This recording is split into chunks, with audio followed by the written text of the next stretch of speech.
Praise the Lord. आज सुबह हम विश्वासियों के जीवन में खतरे इस विषय पर परमेश्वर के वचन से बात करेंगे। मेरे प्यारो, ये विषय जैसा समझने में खतरा हमें शब्द लग रहा है, वैसा ही इसको ग्रहण करने में और इसके अनुसार चलने में भी काफी हमें परमेश्वर का वचन सहायता करेगा। खतरों के विषय में आज सुबह हम लोग बात करेंगे, लेकिन ये कोई सामान्य खतरे नहीं, लेकिन हम बात करेंगे विश्वासियों के जीवन में कुछ खतरों की। मेरे प्यारो, प्रत्येक विश्वासी को जोखिम उठाना आना चाहिए। प्रत्येक विश्वासी को खतरा उठाना आना चाहिए, जोखिम उठाना आना चाहिए और जोखिम उठाकर उसे अपना मसीही जीवन, विश्वासी जीवन चलाना आना चाहिए। उदाहरण के तौर पे हम बाइबल में देखते हैं दानियल को, उसने जोखिम उठाई, उसने खतरा उठाया और आखिरकार उसे उस खतरे के कारण शेरों की मान में डाल दिया गया। शद्रक, मेशक, अबेदनगो को हम देखते हैं मेरे प्यारो, जिन्होंने जोखिम उठाई और खतरा उठाया अपने जीवन का और उनको आग के भट्टे में उनको डाल दिया गया। मेरे प्यारो, ये हमें सिखा रहा है कि हर एक विश्वासी ने अपने जीवन में खतरा उठाना चाहिए, जोखिम उठाना चाहिए और जोखिम उठाकर अपने विश्वास के जीवन को आगे बढ़ाना चाहिए। लेकिन खतरे में फर्क होता है, खतरों में फर्क होता है और थोड़े फर्क को आज हम समझेंगे। ये एक खतरा है जो मसीही विश्वास में आगे बढ़ने के लिए, परमेश्वर में आगे बढ़ने के लिए ये खतरा उठाया जाता है। और खतरा दूसरा वो होता है, एक ऐसा खतरा होता है जहां विश्वास का पतन हो जाता है। उस खतरे की विश्वास का पतन होने का वो खतरा है दरअसल, जहां विश्वास का पतन हो सकता है, जहां प्रभु पर से हमारा भरोसा उठ सकता है, वो एक खतरा है। जहां हम अंधविश्वास की ओर आगे बढ़े, वो एक खतरा है अंधविश्वास में आगे बढ़ने का। या फिर ऐसा खतरा जहां हम पूर्ण रूप से परमेश्वर से अलग हो जाएं। ऐसे बहुत सारे खतरे होते हैं।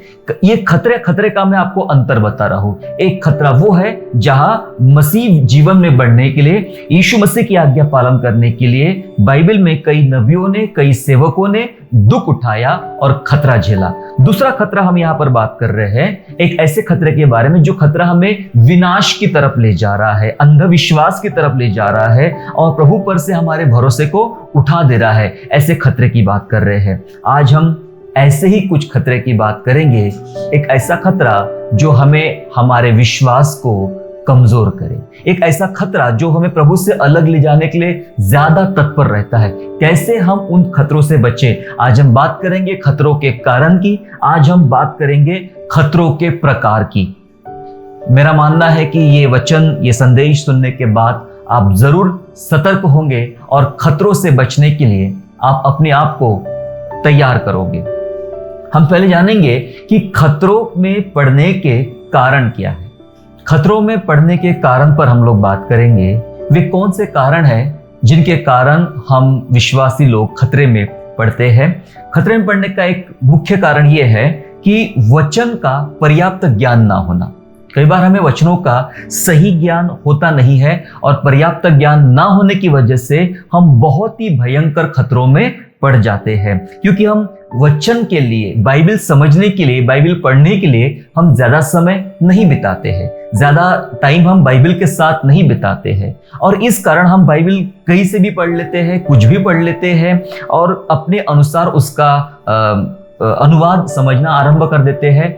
और इस कारण वचन का पर्याप्त ज्ञान नहीं होने के कारण कई बार ऐसा होता है कि हम खतरे में पड़ जाते हैं। खतरे में पड़ने का और एक कारण है कि प्रभु के साथ सही संबंध ना होना, प्रभु के साथ एक अच्छी अंडरस्टैंडिंग ना होना, सही संबंध ना होना। जिन लोगों का संबंध प्रभु के साथ अच्छा नहीं होता है, वे लोग अक्सर खतरे में पड़ जाते हैं। मेरे प्यारो, दो प्रकार के संदेश होते हैं। एक बाइबल का संदेश होता है और एक बाइबल से संदेश होता है। बाइबल का संदेश और बाइबल से संदेश। बाइबल का संदेश वो होता है जो बाइबल बताना चाह रही है, वो बात हम समझे, वो बाइबल का संदेश है। लेकिन अगर किसी को कोई बात समझाना है, जताना है, लागू करवाना है, तो बाइबल से कुछ कुछ अलग अलग जगह से वचन ढूंढ कर निकाले जाते हैं और फिर वो संदेश दिया जाता है। उसे कहते हैं बाइबल से संदेश। दरअसल हमें बाइबल से संदेश की जरूरत नहीं है, हमें बाइबल के संदेश की आवश्यकता है, बाइबल का संदेश की आवश्यकता है। क्या खतरों में पड़ने का कारण क्या है? वचन के साथ सही समय ना बिताना, या वचन का पर्याप्त ज्ञान ना होना, प्रभु के साथ सही संबंध ना होना, या फिर चमत्कारों का आकर्षण। खतरे में पड़ने का और एक कारण है चमत्कारों का आकर्षण। हमारे जीवनों में कई बार ऐसा आकर्षण होता है कि हम बस मैं चमत्कार ही देखना चाहता हूँ, चमत्कार को ही नमस्कार करना चाहता हूँ, चमत्कार के पीछे भागना चाहता हूँ। तो चमत्कारों का आकर्षण होता है, और कई बार प्रचारकों का आकर्षण होता है। प्रचारक, ये प्रचारक ही मुझे चाहिए, मुझे यही प्रचारक से सुनना है, दूसरा किसी से सुनूंगा नहीं, वो प्रचारक सही नहीं है, ये प्रचारक सही नहीं है, बस ये सही है। प्रचारकों का आकर्षण। कई बार ये ऐसी चीजें होती है जो हमें अक्सर खतरों की तरफ ले जाते हैं और खतरों में डाल देती है। आज हम जानना चाहेंगे किस प्रकार विश्वासी अपने जीवन को खतरे से बाहर रख सकता है। क्या वे खतरे होते उसके जीवन में जो उसके जीवन को आत्मिक रूप से बर्बाद करने के लिए हमेशा सर्वदा तैयार रहते हैं। शायद कुछ बातें आपको थोड़ी सी कड़वी लगेगी, थोड़ी हजम होने में आसान नहीं रहेंगी, लेकिन ये तो परमेश्वर का वचन है, इसको हमें समझना पड़ेगा ताकि इन अंतिम दिनों में हम प्रभु यीशु मसीह पर सही विश्वास करने वाले बने। हम जानेंगे कि खतरों के प्रकार क्या है। हमने ये जाना कि किस प्रकार से खतरे उठाना चाहिए, विश्वास में बढ़ने के लिए खतरे उठाना चाहिए। जैसे दानियल ने उठाया, शद्रक मेशक ने उठाया, मूसा ने उठाया, पतरस ने उठाया, हमें उठाना चाहिए। लेकिन खतरों का फर्क हम समझ चुके हैं कि हमें ऐसा खतरा नहीं उठाना चाहिए जहां हमारा विश्वास का पतन हो, जहां हम यीशु से अलग हो जाए, है ना। और हम ये भी जान रहे हैं कि इसके पढ़ने के कारण बहुत सारे लोग, आज हम कई विश्वासियों को देखते हैं जो इस प्रकार के खतरों में पड़े हैं। मैंने वजह बता चुका हूं, वचन का पर्याप्त ज्ञान नहीं है, प्रभु के साथ सही संबंध नहीं है, बाइबल का संदेश नहीं सुन रहे हैं, बाइबल से संदेश सुन रहे हैं, और चमत्कार और प्रचारकों के प्रति उनका आकर्षण बहुत ज्यादा है, उतना आकर्षण प्रभु यीशु मसीह के प्रति नहीं है। ये वो कारण है जिसके कारण लोग, मनुष्य, विश्वासी खतरों में पड़ते हैं। अब हम जानेंगे कि खतरों के प्रकार क्या है। मैं 3 अलग अलग प्रकार के खतरों के प्रकारों की बात करना चाहता हूं ताकि हम इससे सावधान हो जाए और हमारा आत्मिक जीवन प्रभु में और पक्का हो जाए, ताकि कोई हमें भरमाने और फुसलाने ना पाए। मेरे प्यारों, पहला नंबर का खतरा है अंतिम दिनों की गलत जानकारी का खतरा। अंतिम दिनों की गलत जानकारी का खतरा। इन दिनों जब ये महामारी पूरे विश्व में फैली है और हर कोई यही जानना चाहता है कि अंतिम दिनों में क्या होगा, अंतिम दिनों के विषय में जानने के विषय में लोगों में होड़ लगी है, सिखाने वालों की होड़ लगी है, सीखने वालों की होड़ लगी है। कभी कभी मैं सोचता हूं, क्या विश्वासियों के अंदर इतनी आतुरता जाग गई है, वे प्रभु यीशु मसीह के आगमन को बहुत ज्यादा समझना चाहते हैं, या फिर इतने तैयार हो गए हैं कि अब हमें प्रभु के साथ चले ही जाना है। मेरे प्यारों, ये आतुरता नहीं है यीशु मसीह के दूसरे आगमन के विषय में जानने के बारे में। जब इतनी सारी ललायता की जा रही है, ये आतुरता नहीं है प्रभु के पास चलने की, ये एक डर है, ये एक परेशानी है कि मेरा क्या होगा, मेरे पास कितना टाइम बचा है, अब मैं कैसे अपने जीवन को तैयार कर सकता हूं। इतने समय से, इतने महीनों से जो हम सीखे हैं, हमारा ध्यान उन पर नहीं है, पर आज हम आखिरी समय पर भाग दौड़ करके अपने आप को बचाने के, अपने आप को सुरक्षित करने के प्रयास कर रहे हैं। कहीं आपका भी यही तो मकसद नहीं है, यही तो लक्ष्य नहीं है, अंतिम दिनों के विषय में जानने के विषय में, क्या होने वाला है, कब होने वाला है, ये क्या होने वाला है, ये कैसे होने वाला है, ये तमाम बातें जानने के लिए हम आतुर है। सचमुच हमारी आतुरता मसीह के साथ चलने के लिए है। सचमुच आज से 2 महीना पहले, 4 महीना पहले भी हमारी इतनी ही आतुरता थी, क्या आज अचानक से जाग गई है? थोड़ा हमें समझना पड़ेगा कि आतुरता है या ये डर है। इन दिनों जब हम जानकारी लेने के लिए ज्यादा आगे बढ़ रहे हैं तो उसके खतरे भी बढ़ गए। अक्सर बाजार में ऐसा देखा जाता है कि जिस चीज की डिमांड ज्यादा हो जाती है, उन चीजों में मिलावटीपन ज्यादा आ जाता है। त्योहारों का समय होता है और त्योहारों में मिठाइयाँ ज़्यादा खाई जाती है और मिठाइयों का ज़्यादा उत्पादन किया जाता है। लेकिन जब लोग देखते हैं कि उत्पादन उतना नहीं हो पा रहा है मिठाइयों का, तो उसमें नकली मिठाइयाँ शामिल की जाती है, उसमें खोटापन शामिल किया जाता है और वह फिर स्प्रेड किया जाता है, बांटा जाता है। जिस चीज़ की डिमांड ज़्यादा है, कई बार उन चीज़ों के बारे में मिलावटी होने के ज़्यादा चांसेस बढ़ जाते हैं। जानने के लिए तत्परता है जरूर। लेकिन मत्ती 24वां अध्याय और 24 वचन इस प्रकार कहता है, Matthew gospel chapter 24 and 24 verse 24 का 24 इस प्रकार से लिखा है, जहां इस प्रकार लिखा है, क्योंकि झूठे मसीह और झूठे भविष्यवक्ता उठ खड़े होंगे और बड़े चिन्ह और अद्भुत काम दिखाएंगे कि यदि हो सके तो चुने हुए को भी भरमा देंगे। अंतिम दिनों के विषय में बाइबल बता रही है कि अंतिम दिनों में झूठे मसीह ही खड़े होंगे। झूठे मसीह खड़े होंगे। सिर्फ झूठे मसीह खड़े नहीं होंगे, मतलब जो अपने आप को मसीह कहलाएंगे, मैं हूं तो सब कुछ है, ऐसे मसीह कहलाने वाले बहुत सारे लोग होंगे। झूठे भविष्यवक्ता, झूठी भविष्यवाणियां करने वाले झूठे भविष्यवक्ता खड़े होंगे। क्या क्या करेंगे? हम कैसे भरमाए जाएंगे? लिखा है वचन में, वे बड़े बड़े चिन्ह दिखाएंगे, बड़े बड़े चिन्ह दिखाएंगे, अद्भुत काम दिखाएंगे, और यदि हो सके तो जिनको प्रभु ने चुन के रखा है वे भी भरमाने में आ जाएंगे। यानी ये धोखा इतना खतरनाक होगा कि चुने हुए लोग भी इस बात का भेद नहीं कर पाएंगे, समझ नहीं पाएंगे कि सही क्या है और गलत क्या है। चुने हुए भी भरमा जाएंगे। बाइबल साफ शब्दों में बता रही कि अंतिम दिनों में झूठे नबी, झूठे भविष्यवक्ता और झूठे शिक्षक और झूठे बताने वाले लोग खड़े हो जाएंगे। अब बाइबल साफ शब्दों में अंतिम दिनों की जानकारी दे देती है। अगर हम बाइबल में ध्यानपूर्वक आगे पढ़े 32 और 33 वचन में, जहां पर अंजीर के वृक्ष का एक उदाहरण प्रभु यीशु मसीह ने बताया कि जब उसके पत्ते लगते हैं तो तुम जान जाते हो ग्रीष्मकाल आने वाला है।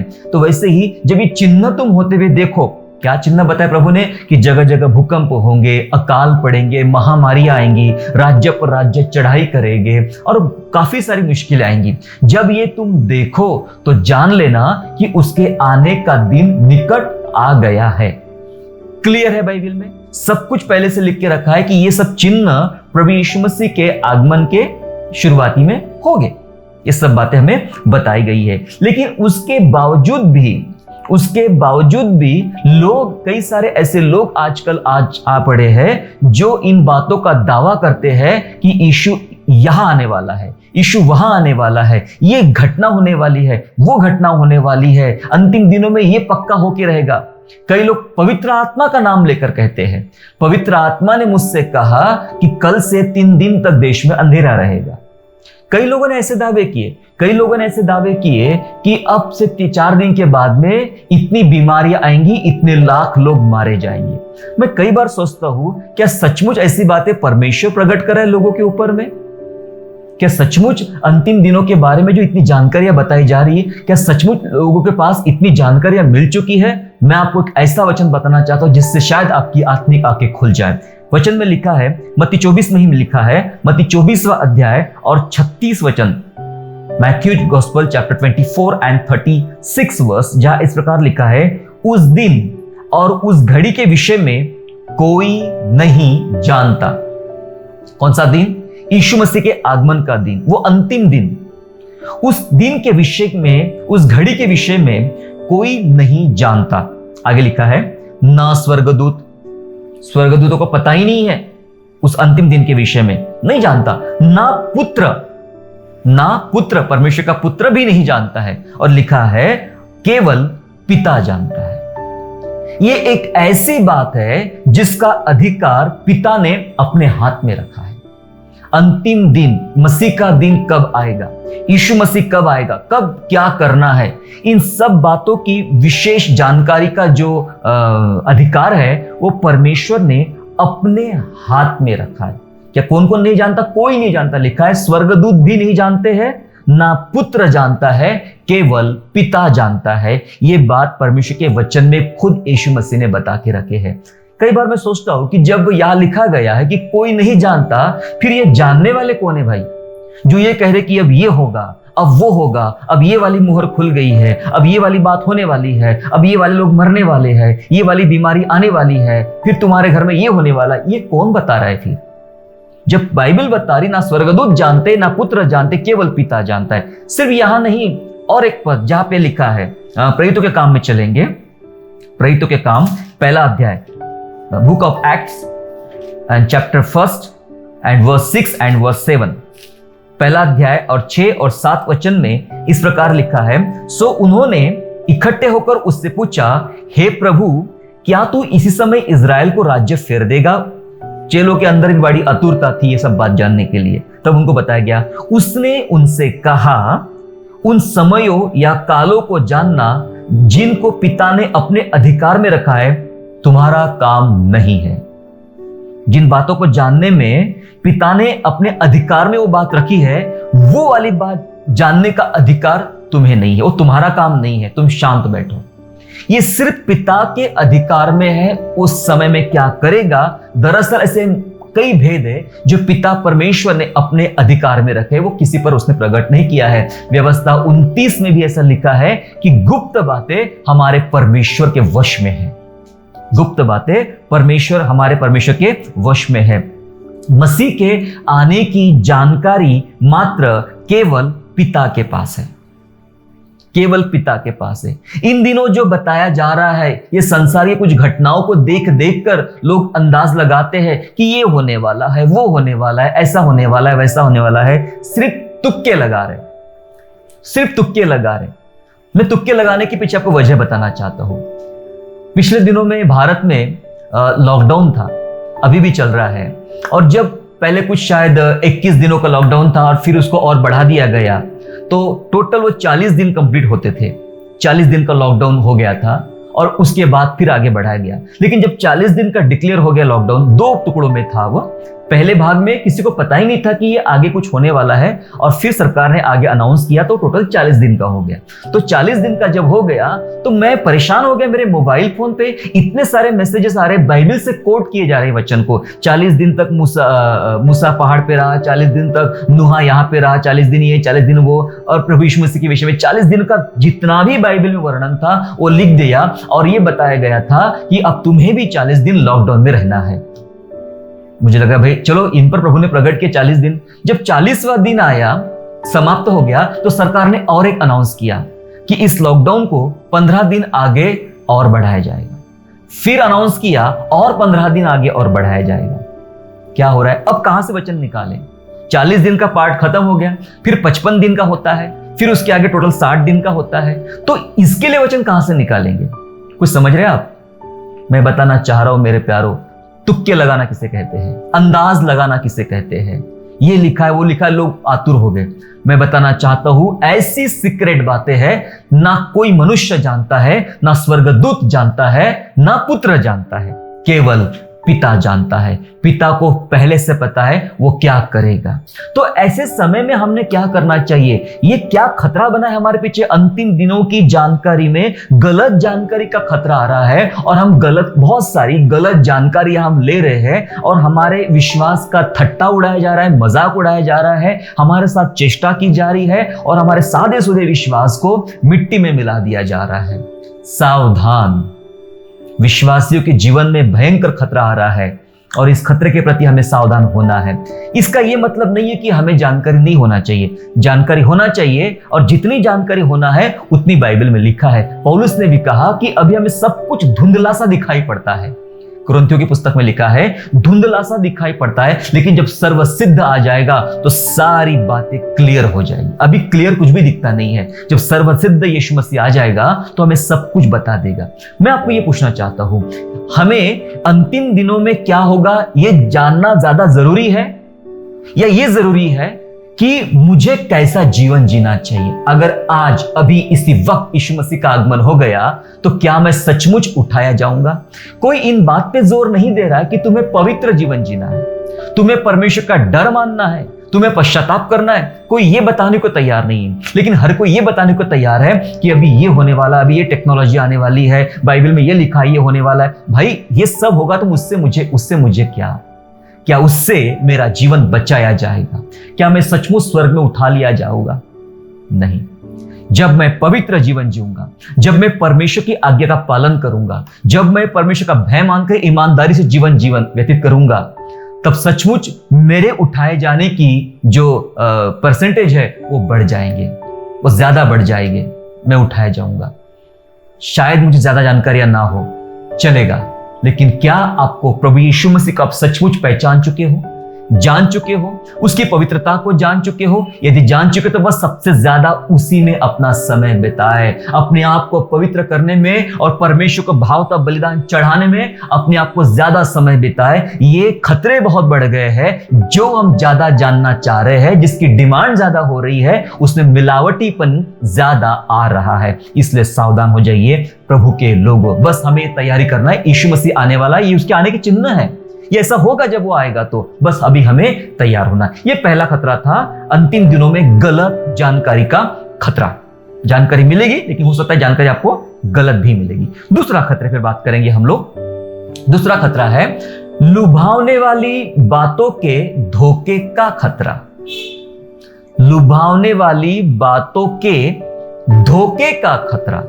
लुभावने वाली बातें रहेगी, साथ में ये बातें धोखा देंगी हमारे जीवन में, ये धोखा पैदा करेंगी हमारे जीवन में। पढ़िए मेरे साथ में कुलुसियों दूसरा अध्याय, Colossians chapter 2 and verse 4 and verse 8। दूसरा अध्याय कुलुसियों का 4 और 8 वचन में, जहां इस प्रकार से लिखा है,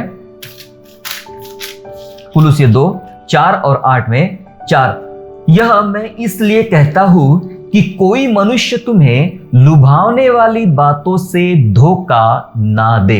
पौलुस कलीसिया को बता रहा है कि कोई भी मनुष्य तुम्हें लुभावने वाली बातें, लुभावने का मतलब होता है जो बातें आपको ज्यादा प्रभावित करती है, जो बातें आपको ज्यादा आकर्षित करती है, अपनी ओर खींचती है, लुभावनापन जिसके अंदर है, कोई तुम्हें लुभावने वाली बातों से क्या ना दे, धोखा ना दे। इसका मतलब यह है कि ऐसे समय में हम चल रहे हैं कि लोग मीठी बातें करते हैं, चिकनी चुपड़ी बातें करते हैं, लुभावना पर होता है, एक अजीब सा खिंचाव होता है शब्दों में, अजीब सा खिंचाव होता है शिक्षाओं में, लुभावनापन आ गया है। कोई तुम्हें उन लुभावने वाली बातों में धोखा ना दे। और जब आदमी लुभावित हो जाता है, प्रभावित हो जाता है लुभावने वाली बातों की तरफ में, वो दरअसल फंस जाता है। और 8वां वचन इस प्रकार लिखा है, 8वां वचन उसी अध्याय का, चौकस रहो कि कोई तुम्हें उस तत्व ज्ञान और व्यर्थ धोखे के द्वारा अहेर ना कर ले। अहेर का मतलब होता है लूट ना ले, कोई तुम्हारा शिकार ना कर ले। किसके द्वारा?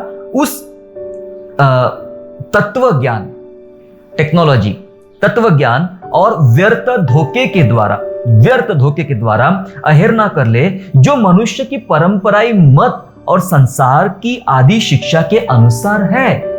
कैसी बातें हैं? संसार के अनुसार है, मनुष्य की परंपरागत जो बातें चलती रहती है उसके अनुसार। लेकिन आगे लिखा है पर मसीह के अनुसार नहीं, यीशु मसीह के अनुसार नहीं है वो बातें। उसमें तत्व ज्ञान है, मतलब नॉलेज है, ज्ञान है, बहुत जानकारियां है, बहुत जानकारियां उसमें। कोई तुम्हें अहेर ना कर ले, तुम्हारा कोई शिकार ना कर ले। मेरे प्यारो, आज जानकारियां बहुत दी जा रही है। जानकारी देने वाला और जानकारी लेने वाला, इंफॉर्मेशन आदान प्रदान की जा रही है। बाइबल की इंफॉर्मेशन आदान प्रदान की जा रही है। इंफॉर्मेशन का मतलब मैसेज नहीं, जानकारी का मतलब परमेश्वर का संदेश नहीं है। जानकारी, बाइबल में बहुत जानकारी है, बाइबल से जानकारी लेने वाले बहुत लोग हैं। गणितज्ञ लोग बाइबल से जानकारी लेते हैं, वैज्ञानिक लोग बाइबल से जानकारी लेते हैं। दुनिया के तमाम सारे लोग जो होते हैं, जिनको अलग अलग बातों पर चर्चा करना होता है, डिबेट करना होता है, वो बाइबल की जानकारियां लेते हैं। वो जानकारियां लेते हैं, जानकारियां बांटते हैं। जानकारियां लेना और जानकारियां बांटने का मतलब ये नहीं है कि परमेश्वर का संदेश पहुंचाया जा रहा है। संदेश अलग होता है, जानकारियां अलग होती है। हमें इन दिनों जानकारियों की आवश्यकता नहीं, हमें बहुत जानकारियां मिल रही है। हमें संदेश चाहिए और संदेश के लिए प्रभु के पास बैठना पड़ेगा, प्रभु का भय मानना पड़ेगा, तब परमेश्वर अपने संदेश प्रकट करेगा। और वो संदेशों से कलीसिया का लाभ होता है, विश्वासियों का लाभ होता है और उनका जीवन प्रभु की तरफ बढ़ जाता है, प्रभु में बढ़ जाता है। तो हमने पढ़ा यहां पर कि कोई तुम्हें अहेर ना कर ले, कोई तुम्हें धोखा ना दे। और हमने चौथे वचन में पढ़ा था कि कोई तुम्हें लुभावने वाली बातों से, कोई मनुष्य तुम्हें लुभावने वाली बातों से धोखा ना दे, धोखा ना दे। जब व्यक्ति लुभावने वाली बातों में फंस जाता है तो कुछ भी कर बैठता है, कुछ भी कर बैठता है। आपको पता है हेरोदेस के विषय में, हेरोदेस के विषय में, जब हेरोदेस था उसकी बेटी और उसने दूसरे की पत्नी को रख लिया था, उसकी बेटी थी और वो नाचती है, नाच करती है। और जब वो नाच करती है तो राजा खुश होता है, हेरोदेस बहुत खुश होता है, उसके नाच से प्रभावित होता है। सुन लेना, प्रभावित होता है उसके नाच से, वाह लड़की क्या नाची है, मेरा मन हर लिया, बहुत अच्छा लगा। जब नाच खत्म हो गया, डांस खत्म हो गया, तो राजा ने उस लड़की से कहा तू जो मांग तुझे आज मैं दे दूंगा। मैं बहुत प्रभावित हो गया, इतना लुभावना डांस था, मैं बहुत प्रभावित हो गया। तू मांग, तुझे क्या चाहिए मैं तुझे दे दूंगा। अगर तू मुझे आधा राज भी मांगेंगी मैं तुझे वो भी देने को तैयार हूं। अपनी माँ को पूछ के आती है क्या मांगू। बहुत खुश हो गया राजा, बोले एक काम कर, यूहन्ना बपतिस्मा देने वाले से मेरी दुश्मनी चल रही है, उसने मेरे खिलाफ बात किया था, एक काम कर उसी का सिर काट के मंगा ले। तो राजा को मजबूरी में, क्योंकि वचन दे चुका था, प्रभावित हो चुका था, वचन दे चुका था, और राजा को यूहन्ना बपतिस्मा देने वाले का सिर काट के दे देना पड़ा। मेरे प्यारो, जब आप प्रभावित हो जाते हो किसी लुभावने वाली चीज में, लुभावने वाली बातों में, तो आपको मजबूर किया जाता है ताकि वो काम आप करें। दरअसल लुभाकर प्रभावित करने वाला व्यक्ति आपका शिकार कर रहा होता है। क्या पता है आपको ये कितना भयंकर खतरा है इन दिनों? आपको लुभाकर प्रलोभित करने वाला व्यक्ति वो आपका दरअसल शिकार करने वाला होता है। वो आपके भावनाओं का शिकार कर सकता है, आपके व्यक्तिगत बातों का शिकार कर सकता है, आपके धन का शिकार कर सकता है, और बहुत कुछ। जस्ट लाइक अंधविश्वास है, ये अंधविश्वास है। कोई जादूगर ने जादू करके दिखा दिया, 1 रुपए का 2 रुपए करके दिखा दिया, बोला देख 1 का 2 बना दिया ना, अब तू 1 लाख रुपया लेकर आ, उसका मैं 2 लाख बना के दिखा दूंगा। दरअसल आपका वो शिकार कर रहा होता है जब आप प्रभावित हो जाते हो। पौलुस कहता है कोई तुम्हें लुभावने वाली बातों से धोखा ना दे। वो खुद कहता है अपने विषय में। पहला कुरिन्थियों में चलेंगे हम लोग, 1 Corinthians chapter 2 and verse 4। पहला कुरिन्थियों अध्याय 2 और वचन 4, जहां इस प्रकार से लिखा है, पहला कुरिन्थियों 2:4 में, और मेरे वचन और मेरे प्रचार में ज्ञान की लुभावने वाली बातें नहीं, परंतु आत्मा और सामर्थ का प्रमाण था। पौलुस कुरिन्थियों की कलीसिया को बोलता है मेरे वचन में, मेरे प्रचार में, मेरे वचन में, मेरे प्रचार में ज्ञान की लुभावने वाली बातें नहीं है। मतलब ऐसी बातें लोग बाप रे कितना नॉलेज है इनके पास में, कितना ज्ञान है इनके पास में, कितना बाप रे कितनी अच्छी चीजें इनके पास में, लोग प्रभावित होते हैं ऐसी बातें बोल के। पौलुस कहता है मेरे वचन प्रचार में कभी कोई लुभावने वाली बात नहीं कि जिससे मैंने लोगों को अपनी तरफ आकर्षित किया हो और उन्हें मजबूर किया हो, उन्हें भावनात्मक रूप से उनका मैंने इमोशनल ब्लैकमेल उनको किया हो। मेरे वचन में कोई लुभावने वाली बातें नहीं है, लेकिन कहता मेरे वचन प्रचार में आत्मा और सामर्थ का प्रमाण था। वो कुलुस्सियों को बोलता है कि तुम्हें कोई लुभावने वाली बातों से धोखा ना दे, और कुरिन्थियों में बोलता है कि जब मैंने वचन प्रचार तुम्हारे बीच में किया तो मैंने किसी प्रकार की कोई लुभावने वाली बात आपके सामने नहीं रखा। इन दिनों लुभावने वाली बातें बहुत ज्यादा प्रचार की जा रही है। लुभावनापन, ऐसा लुभावनापन, आज जो संदेश देना चाहिए वो संदेश आ नहीं रहा है। अंतिम दिनों का संदेश बाइबल का है मन फिराओ और लौट आओ। इस पर कितने लोग बात कर रहे हैं? अंतिम दिनों का संदेश है अपने आप को पवित्र बनाओ। जब मैं आऊंगा पृथ्वी पर क्या तुम्हें विश्वास पाऊंगा? तुम्हारे अंदर बहुत अशुद्धता है, अपने आप को पवित्र बनाओ। जो कलीसिया का दूल्हा यीशु मसीह आ जाए, तुम्हें देखकर प्रसन्न हो जाए। आज पवित्रता पर प्रचार करने वालों की कमी है, मन फिराव पर प्रचार करने वालों की कमी है, पवित्रता पर प्रचार करने वालों की कमी है, और मसीह के लिए ईमानदार जीवन जीना, दुख उठाना, क्रूस उठाना, निंदित होकर, पीड़ित होकर, तकलीफ उठाकर प्रभु के पीछे चलना, इस सिखाने वालों की कमी है। लोग इस महामारी में भी कह रहे हैं तुम्हारा धंधा शुरू होने वाला है, तुम्हारे घर में बहुत आशीष आने वाली है, तुम्हें व्यापार में बढ़ोतरी होने वाली है, तुम्हारे घर में पैसा आने वाला है, छप्पर फाड़ के सोने के सिक्के गिरने वाले। क्या करोगे? सोने के सिक्के लेके करोगे क्या?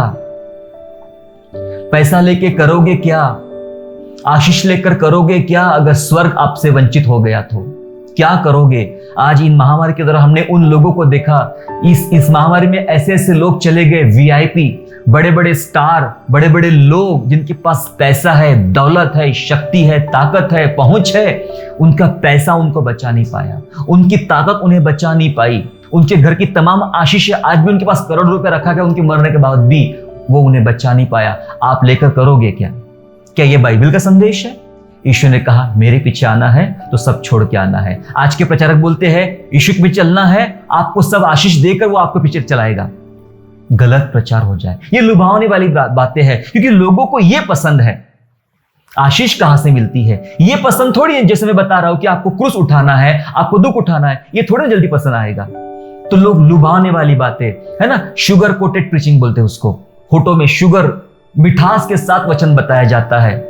कड़वी दवाइयां से पेट चंगा होता है मेरे प्यारों, और मीठा खाने से डायबिटीज हो जाती है ज्यादा। हालेलुया। इसलिए लुभावने वाली बातें हमारे प्रचार में, हमारे व्यवहार में नहीं होना चाहिए, क्योंकि लुभावने वाली बातों का धोखा ये बहुत ही खतरनाक हो जाता है, और ये बहुत खतरनाक धोखा है। मैंने पहले धोखे की बात किया, अंतिम दिनों में गलत जानकारी का खतरा।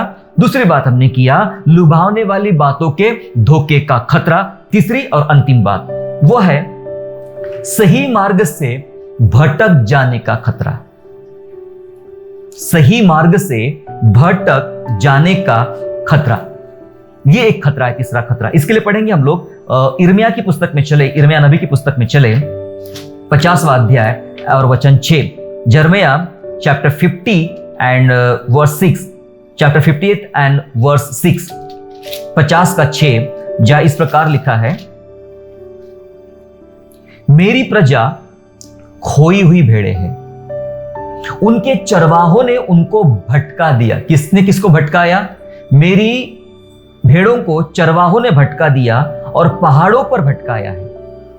वे पहाड़ पहाड़ और पहाड़ी पहाड़ी घूमते घूमते अपने बैठने के स्थान को भूल गई। किसने बहकाया है? किसने भटकाया है? चरवाहों ने भेड़ों को भटका दिया और पहाड़ पहाड़ और घूमते घूमते अपने बैठने के स्थान को ही भूल गई है। घूमना है, घूमना है, घूमना है, यहां बैठना है, यहां चलना है, यहां दौड़ना है, लेकिन बैठने का स्थान, भेड़ों के बैठने का स्थान परमेश्वर के चरण है। प्रभु के पांव के पास भेड़े बैठेगी और वो उत्तम चरवाहा है, वो खिलाएगा, वो पिलाएगा, वो चलाएगा। लेकिन चरवाहों ने भटका दिया, इधर चलो, इधर चलो, इधर आशीष है। कई लोग बोलते इधर आओ, इधर आओ, इधर आशीष है, हमारे चर्च में आओ, यहां ज्यादा आश्चर्यकर्म होते हैं, हमारा वचन सुनो, हमें तो दान मिला है भविष्यवाणी करने का, हमारे पीछे आओ, हमें तो ये मिला है।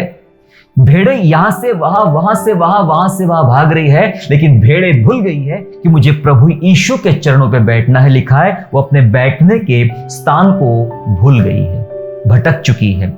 मेरे प्यारों, सही मार्ग से भटक जाने का खतरा इन दिनों बहुत तेज है। सही मार्ग पे आप चल रहे हो, सही मार्ग पे, और अचानक से आपको भटकाया जाता है। और भटकाने वाले में सिर्फ ये साधारण लोग नहीं है, भटकाने वालों में भटकाने वाली शिक्षा भी आ गई है। इन दिनों बहुत ही गलत गलत शिक्षाएं आ रही है, जहां पे कोई किसी को माता बोला जा रहा है कि ये माँ है और माँ ही हमारी सब कुछ है। माँ को संबोधित करके कोई एक पंथ चलाया जा रहा है। कोई कहता है शैतान की अपनी एक कलीसिया है और शैतान भी एक राजा है। कोई कहता है सिर्फ यीशु, नो पवित्र आत्मा, नो पिता, ओनली यीशु। कोई कहता है सिर्फ पवित्र आत्मा, कोई और कुछ कहता है, कोई और कुछ कहता है, कोई ये खाना सही बोलता है, कोई वो खाना मना करता है। ये बहुत शिक्षाएं चल रही है, ये सही मार्ग से लोग भटक रहे। मैं कई ऐसे लोगों को जानता हूं जो वचन के सच्ची शिक्षाओं पे चल रहे थे और अचानक से कोई आया और वचन से भटका दिया और वे भटक गए, प्रभु का स्थान भूल गए। इन दिनों ये बहुत बड़ा खतरा लोगों के जीवन में आ रहा है। वो सही दिशा में चलते चलते उन्हें भटकाया जा सकता है। ये विश्वासियों के जीवन का खतरा है मेरे प्यारों। एक और वचन पढ़ेंगे, यशायाह 3 अध्याय, आइज़ाया चैप्टर 3 एंड वर्स 12, 3 अध्याय उसका 12, जहां इस प्रकार लिखा है, मेरी प्रजा पर बच्चे अंधेर करते, स्त्रियां उन प्रभुता करती है। हे मेरी प्रजा, सुनिए अभी, हे मेरी प्रजा, तेरे अगुवे तुझे भटकाते हैं और तेरे चलने का मार्ग भुला देते हैं। हे मेरी प्रजा, तेरे अगुवे तुझे भटकाते हैं और तेरे चलने का मार्ग तुझे भुला देते हैं। भटकाने वाले लोग, इसका मतलब यह है मेरे प्यारों, जब कभी हमारा आधारित होना परमेश्वर को छोड़ जब हम मनुष्यों पर अपना आधार मान लेते हैं, तो ये बात तय है, ये पक्की है कि हम भटकाए जाएंगे। हम भटकाए जाएंगे। शापित है वह जो मनुष्य पर भरोसा रखता है। कुलुस्सी की पत्री में एक जगह प्रभु पौलुस ने और डांटा है लोगों को, क्योंकि वे लोग स्वर्गदूतों की पूजा करते थे। ये सिखाया जा रहा था उनको कि तुम्हें परमेश्वर के पास पहुंचने के लिए पहले स्वर्गदूतों को प्रसन्न करना पड़ेगा, उनकी आराधना करना पड़ेगा, उन्हें तुम्हें अपील करना पड़ेगा, तब वे तुम्हारी प्रार्थनाएं परमेश्वर तक पहुंचाएंगे। ये पंथ निकल चुका था और पौलुस ने कुलुस्सी की कलीसिया में ऐसे कुछ लोगों को डांटा भी है। नई शिक्षा आज ही नहीं है, पहले भी थी। गमलीएल ने ऐसे कुछ लोगों के विषय में बताया कि एक आदमी खड़ा होता है और अपने पीछे 400 लोग कर लेता है, फिर एक खड़ा होता है और फिर वो एक नया पंथ बना लेता है। सदूकी, फरीसी ऐसे भी कई पंथ बन चुके थे। मेरे प्यारो, सही मार्ग से भटक जाने का खतरा बहुत ज्यादा तेजी से इन अंतिम दिनों में बढ़ गया है। इन दिनों क्या आप देख रहे होंगे? Online church, everything online church. सब लोग ऑनलाइन आना चाहते हैं, ऑनलाइन में चर्च लेना चाहते हैं और बस ऑनलाइन। कभी आपको याद है बहुत समय पहले, कुछ महीने वापस चले जाइए, पीछे जाइए, तो कुछ महीने पहले जो लोग अपने घरों में टीवी पर प्रचार सुनते थे, चर्च नहीं जाते थे, टीवी पर प्रचार सुनते थे, मोबाइल पर आराधना कर लेते थे और पास्टर साहब बोलते थे कि चर्च क्यों नहीं आए, तो बोले पास्टर जी हमने आज घर में ही कर लिया, फलाने प्रचारक का प्रचार आ रहा था, मोबाइल में एक आराधना आ रही थी, हमने कर लिया। तो बोला जाता था उनको ये तो गलत है, ऐसा घर में बैठकर टीवी के साथ आराधना करना, मोबाइल के साथ आराधना करना गलत है, तुम्हें तो चर्च आना चाहिए। आज वही प्रचारक बोल रहे हैं अपने अपने सब मोबाइल खोल के रखो, मैं ऑनलाइन आने वाला हूं, अपने में टीवी खोल के रखो, हमारा प्रोग्राम ऑनलाइन आने वाला है, इतने बजे आने वाला है, सब लोग रेडी रहना, तैयार रहना। कभी बोलते मत देखो, कभी बोलते देखो, ये हो क्या रहा है भाई? कुछ समझ में आ रहा है कितना कंफ्यूजन है? ऑनलाइन चर्च क्या महामारी में, विपत्ति में, जहां सब कुछ चर्च बंद है, तो ऑनलाइन चर्च क्या ये सॉल्यूशन है, समाधान है? समाधान है। कब तक चलेगा ऑनलाइन चर्च? अगर ऑनलाइन चर्च भी बंद हो सकता है, ऐसी की चीजें आ जाए जहां ऑनलाइन सब कुछ बंद हो जाए, तब हम कहां जाएंगे? दरअसल चर्च बिल्डिंग बंद होना का ऑप्शन, विकल्प नहीं है ऑनलाइन चर्च। दरअसल कलीसिया को यह जरूरी होता है कि जो हमने सीखा है, यदि मैं मसीह को अपने ही घर में बैठ के प्रसन्न कर सकूं, अपने जीवन से प्रसन्न कर सकूं, तो मुझे कोई ऑनलाइन चर्च की भी जरूरत नहीं है। ये ऑनलाइन चर्च के पीछे क्या फंडा है हम नहीं जानते हैं, लेकिन हम ये जरूर जानते हैं कि हमें कहीं ना कहीं सीधे मार्ग से भटकाया जा रहा है। सुनाने वाले ज्यादा हो गए हैं, सुनने वाले कम हो गए। हर कोई सुनाना चाहता है, हर कोई उपदेशक बनना चाहता है, हर कोई प्रचार करना चाहता है, हर कोई कहीं भी बैठ गया, कैमरा शुरू कर दिया और शुरू हो गए, चलो भाई हमें तो आराधना करना, ये करना है, वो करना है। सब शुरू हो रहे मेरे प्यारों, अच्छी बात है, पर सुनने वाले ही नहीं बचे, सब सुनाने वाले ही हो गए, कोई सुनने वाला बचा नहीं है। इन दिनों सही मार्ग से भटक जाने का ये भयंकर खतरा आज हो चुका है। आज लोगों को पता है मेरे घर में बैठ के मुझे मेरी गवाही को पक्का करना है, मेरे घर में बैठ के मुझे मसीह के समान जीवन जीना है, चाहे मेरे पास फोन रहे ना रहे, कोई ऑनलाइन चर्च रहे या ना रहे, कोई ऑनलाइन ऑफलाइन नहीं होता है, मसीह के साथ हमारा एक डायरेक्ट कनेक्शन होता है। उसमें मैं कितना बढ़ रहा हूं, वो मुझे सीखने की आज आवश्यकता है मेरे प्यारे, ये सीखने की आज आवश्यकता है। 3 खतरे के विषय में मैंने बात किया आज, विश्वासी के जीवन में खतरे। पहला खतरा, अंतिम दिनों में गलत जानकारी का खतरा, सावधान हो जाइए। दूसरा खतरा, लुभावने वाली बातों के धोखे का खतरा। और तीसरा खतरा, सही मार्ग से भटक जाने का खतरा। अपने आप को संभालिए, यीशु मसीह का आगमन नजदीक है, अपने आप को तैयार कीजिए, अपने आप को पवित्र कीजिए, और इन खतरों से सिर्फ और सिर्फ हमारा परमेश्वर और परमेश्वर का वचन ही आपको सुरक्षित रखेगा, परमेश्वर का वचन ही आपको बचाए रखेगा। आइए हम प्रार्थना करें। प्रभु जी, आपका हम धन्यवाद स्तुति करते पिता परमेश्वर कि आपने हमें जीवन दिया, आपने हमें अनुग्रह दिया पिता परमेश्वर। प्रभु, हम देख रहे हैं विश्वासियों के जीवन में बहुत से खतरे इन दिनों मंडला रहे पिता परमेश्वर, बहुत सारी बातें उनके साथ बुरी हो रही। प्रभु जी, आपसे विशेष निवेदन करते राजा यीशु, हमें इन खतरों से बचने के लिए विशेष बुद्धि, समझ और ज्ञान दे पिता परमेश्वर। अंतिम दिनों की जानकारी लेते समय पिता परमेश्वर, बहुत सारी गलत जानकारी आ रही प्रभु जी, और हमारा विश्वास भटकता चला जा रहा है। यीशु राजा, हमें बचा, हमारी सहायता कर।